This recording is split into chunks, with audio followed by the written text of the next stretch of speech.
start off with then, Andy, perhaps you could just tell us first of all your reaction to what happened in Manchester. Well, the reaction is manifold. As a human, I'm horrified. As a police officer, I just want to help. But actually, as a father, I feel the same as everybody else. Our first concern was for my daughters who go to such events. So what I wanted to say is everybody in Avon and Somerset is horrified by what they've seen. We want to do everything we can to reassure our communities and keep them safe. So now the terror threat level has been raised to critical, Theresa May's announced. What does that actually mean? Well, it's the highest level of security assessment made by our Joint Terrorism Assessment Centre. It means that we are on incredibly high alert because there is intelligence and grounds to believe that an attack is imminent. So this is a very serious position that we're in. And what do you mean by imminent? We're concerned about the individual who caused the atrocity, whether he acted alone, who has prompted him, how he was able to make the device that he used, and working through the counter-terrorism network with police forces across England and Wales and Scotland in support of Greater Manchester Police. We will do everything we can to find those people responsible, and as you've heard Mark Rowley say earlier today, that actually this is a very fast-moving operation and investigation, so we're at this very high level of alert until we're satisfied that we've done everything we can to catch those responsible. And were you surprised that the terror threat level was raised? It's something we've prepared for. It's something we've thought about in policing. The severe threat assessment, where it's been for a good period of time, is that an attack is highly likely. Well, we now know, we believe it's imminent. So no, we're not surprised at all, especially given the horrific events in Manchester. And what does this actually mean for people living here in the Avon and Somerset area?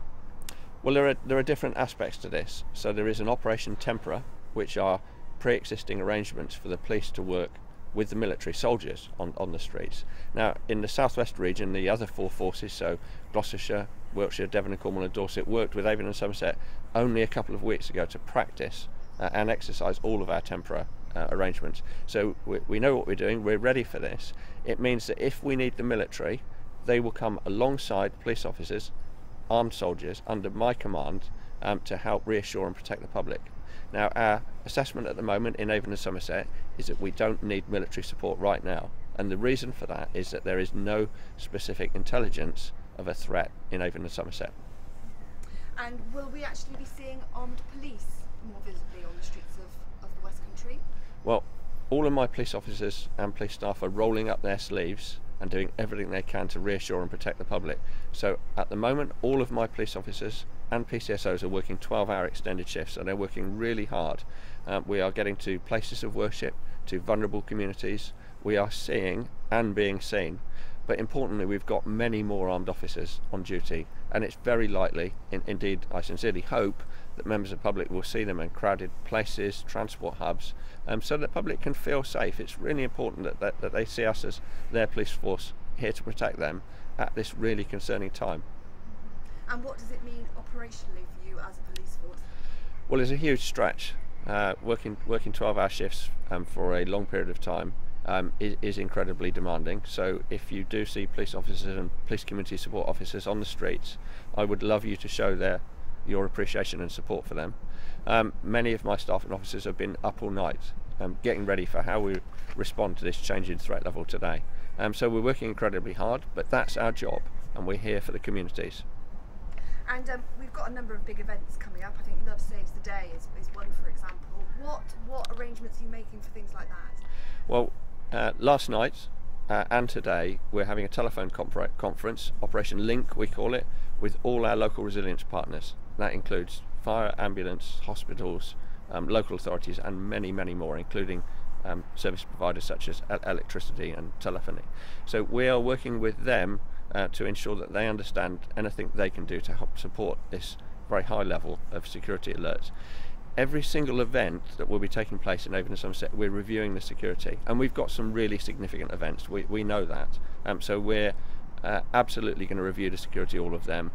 People attending those events undoubtedly will see much more security presence there, so that they can feel safe and enjoy what should be a wonderful summer of events. That's what we want people to feel. And should people change their behaviour at all now? We want people to be alert. we want them to be vigilant, and we want them to report any concerns to the police if they feel it's an emergency through 999 or 101, or there is a counter-terrorism security line, which hopefully you can run along the bottom of this screen as I'm talking. But actually what we really want people to do is pull together. We tend, unfortunately, to see a rise in hate crime following such incidents. It is strong communities that will defeat terrorism. The terrorists would want us to pull apart, not trust each other, abuse, or even worse, attack each other. We're better than that, the people of Bristol, the people of Somerset and Bath. So I would appeal to our communities to show kindness, understanding and support for each other at a time when we're all frightened for different reasons. That's great. Is there anything else you wanted to say? Anything about the communities, working with the communities, or anything you mentioned? We have got neighbourhood policing teams, our horses, all of our people down to our last horse and dog are out in visible roles and working with communities today. That's not just about armed officers. So the neighbourhood policing teams will be reaching out to communities. My intention is that you see them and you feel confident and reassured. So please go up to them, talk to them, ask them what they're doing. They will. That's what they're there for. So okay. So is this the first time that we will have seen military officers on the streets of Britain, the West Country? Well, it's very rare that the security level gets raised to critical, and measures kick in when it gets raised to critical, such as the support of military. So it is very unusual to see military officers on the streets within Britain. It's happened a few times in my career for different reasons. So during disputes with the fire officers, the military have come in and provided essential 999 fire appliance support. People in Avon and Somerset will remember as recently as 2013 we had the military providing extensive assistance around the flooding in Somerset. So we in Avon and Somerset are very, very used to working with our military. The military have got an incredibly strong reputation with the British public, and so that's why we're really pleased to work with them. It is most unusual to see armed officers working in support of the police, but let me be clear about a couple of things. At a time like this, I think the public would want everyone possible to help. So that's what the military are doing. They absolutely will come under the command of my police officers, my police firearms commanders, and they will be specifically and individually briefed about how they should conduct themselves and carry out those duties with my police officers. I think one more thing I would say, in this first phase of military support, we are most unlikely to see any military on the streets within Avon and Somerset because there is no specific intelligence about a threat to us. So we should let those people go and work elsewhere. One of the first things they do is come in behind armed police officers who can be released. So for example, they will come in and support civil nuclear constabulary who've got many armed officers. They will guard the nuclear sites while those armed police officers come out and support their colleagues within the territorial forces.